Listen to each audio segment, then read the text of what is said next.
Good day, guys. Welcome to today's episode. Now, we are going to be talking about how we can form alkenes from Witting reaction. Now, a standard question like this: prepare the alkene A. This is the structure A via Witting reaction. Now, what is Witting reaction? Witting reaction is a method of synthesizing alkene from carbonyls. So when we're talking about Witting reaction, we're talking about preparation of alkenes. And we actually get the alkenes from carbonyls. And actually, while forming these carbonyls, we actually use a Y-lead. So we are saying we form alkene from carbonyls using Y-lead. But the major question now is, how do we form this using Witting reaction? Like I said, we use two things to form alkene, and those two things are carbonyls and Y-lead, which means it is those carbonyls and the Y-lead are combined together to give us this particular structure. So how do we know the Y-lead used? How do we know the Y-lead used and the carbonyl used? Now, to get that is very, very easy. We just look at where the double bond is. Where the double bond is where the Y-lead combined with the carbonyl. Now, the ones that are formed from the alkyl group are always from the Y-lead, which means these two C's are gotten from the Y-lead, while the other ones that we have here are gotten from the carbonyl. So in a nutshell, we are saying the carbonyl that we use here is something like this: C with H here, then we have C with CH3 connected to C with double bonded of O, and then we have what? An H. So this is actually the carbonyl group that we can see. The carbonyl group is the one we got on this part. Why the Y-lead use? The Y-lead use is actually something like this. We have our P, and then we have something like this connected to something like this, then connected to something like this. Now, how many carbons do we have here? We have two carbons. This phosphorus is positively charged, connected to another carbon with just one H that is negatively charged. That's this carbon, then connected to a CH3. So this is actually our Y-lead, and this is the carbonyl group. You can see the Y-lead that we actually got. This is actually a structure of one Y-lead, is a very good example of a Y-lead. A Y-lead is actually a molecule that is having a positive and negative charge. Actually, this is one type of a Y-lead that we call phosphorus Y-lead. Now let's see, we have this Y-lead and this carbonyl group together to get this. So how do we do that? It's actually very, very easy. Since you're having a negative charge here, there will be a nucleophilic attack from this carbonyl to this carbon. So if you attack this carbon that way, there will be a movement of double bond to the oxygen. And if you have that at the end of the day, this is what we are going to be having. It's actually a reversible reaction. So we are going to have something like this. We have C, we have CH3, and then we have an H, then we have C here, then we have an H here. Don't forget that I can actually put this O up. So we have an O that is negatively charged. This carbon is coming to attack this particular carbon. Don't forget that. So you can connect it to this carbon.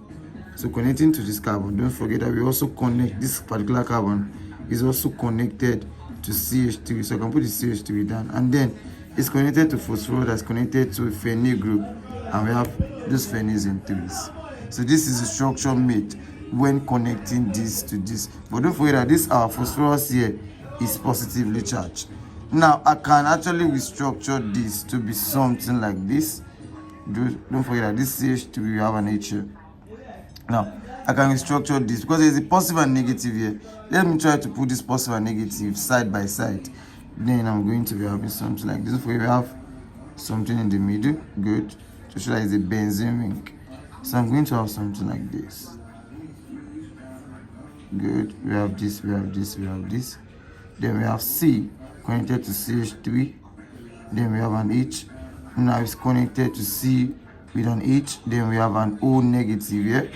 Then it's connected to a carbon with CH3. Now, this H, I can actually put it here to put my P here. It's actually the same structure with a positive sign, and then we have pH3. Good. This is what I have here. Now, this is a negative and positive sign. Then they can do what? They can attract. So let's attract the two of them. Then what are we going to have? Then we are going to be having something like this. Good. It's actually still reversible. Then we have something like this. Good, good, good. And then we have this C. We have CH3. Then we have an H connected to C. Good. We have C with an O. So let me put my reversible reaction here. Good. The O is now connected to this P. Now don't forget this is connected to C. And then we have this here. We have pH and our 3 is out. Then we have an H. Then we have CH3. Then we have an H here. Good. So this is what we have here. Now with this now we are almost through getting this. Now let's just break some. But now this particular oxygen bond here can actually break and form a double bond with our phosphorus, and the bond between this phosphorus can break down here to form a double bond. Now if I break down, I'm going to have something like this. The structure already I have, that's my benzene ring. Now connected to C, this particular C with 1H, and then I have my CH3. We have CH3. This is what I have. Now it's connected to this particular carbon. Now this bond has been moved up, so there is no bond up here again. Rather, there is a bond, double bond that will be formed between this carbon and this carbon, because this is coming down. So we have a double bond here to this C, and then to this C. Since this is forming double bond, there is nothing connecting this and this together. What I'm going to be having left is I can put my CH3 here and then put my H. Don't forget that this H here is connected to this particular carbon actually has this C has an H. So this is what we have here. And then this now, what I'm having up here is actually plus. We have P with pH3, that is phenyl, please, and then double connected to what? To O, because it is now a double bond between this P and this O. So this is what we have. You have seen that you have been able to get this that they asked us to produce. So look at these two structures. You can see they're actually the same structure. And how do we get it? We get it from a carbonyl and a phenyl. And a Y lead. Let's take note. So that's actually Witting reaction. So whenever we are talking about Witting reaction, we are talking about the formation of alkene group from a carbonyl using Y lead. So let's take note. Do well to like this video. The question says, what set of reagent can be used to produce A, that is structure A, and then they ask us to write the mechanism. So actually, this is actually gotten from Witting reaction. So how do we get this particular product from Witting reaction? Now, don't forget that when we are talking about Witting reaction, we are still talking about formation of alkene groups. And now, where they join, this is actually where those two reagents join together. And what reagent are we talking about? Don't forget, we are talking about the carbonyl, and the Y lead.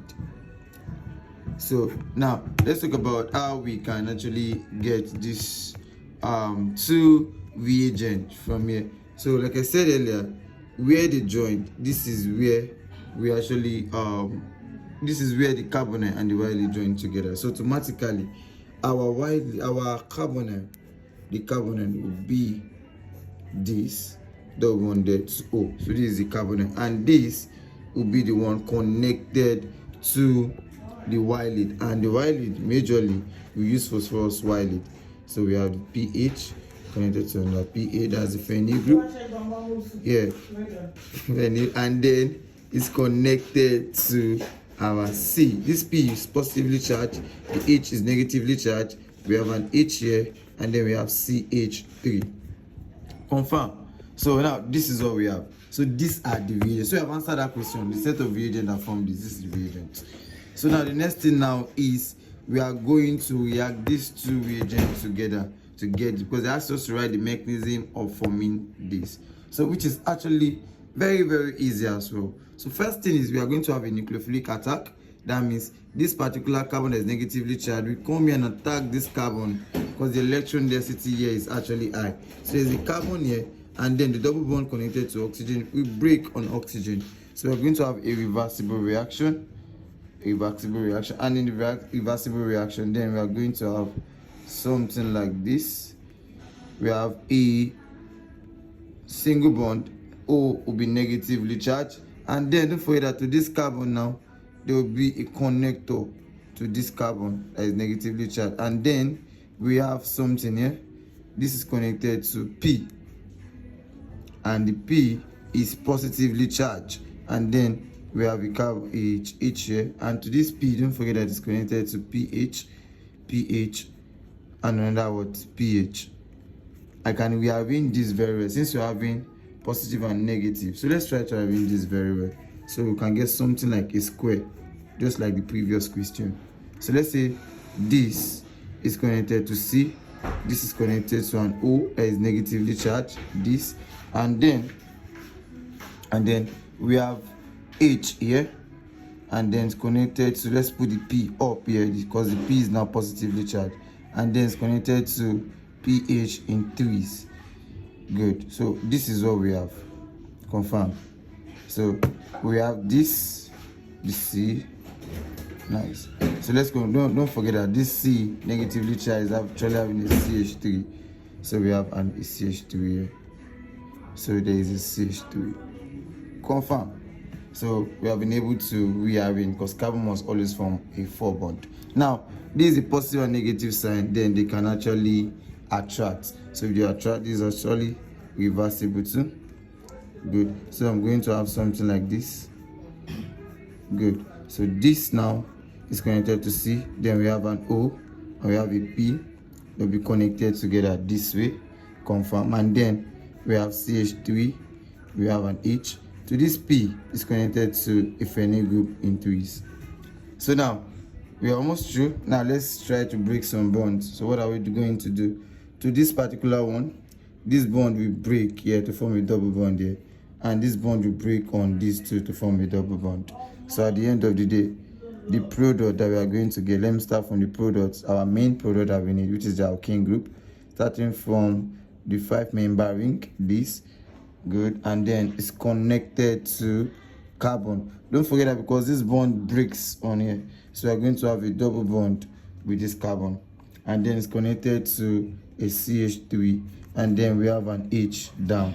And now to this one, which is actually a byproduct that's gotten from the Wiley pH in threes, and then since this is breaking on this, it's going to be double bonded to an O. So this is the formation of what we get. You can see this and this actually of the same structure.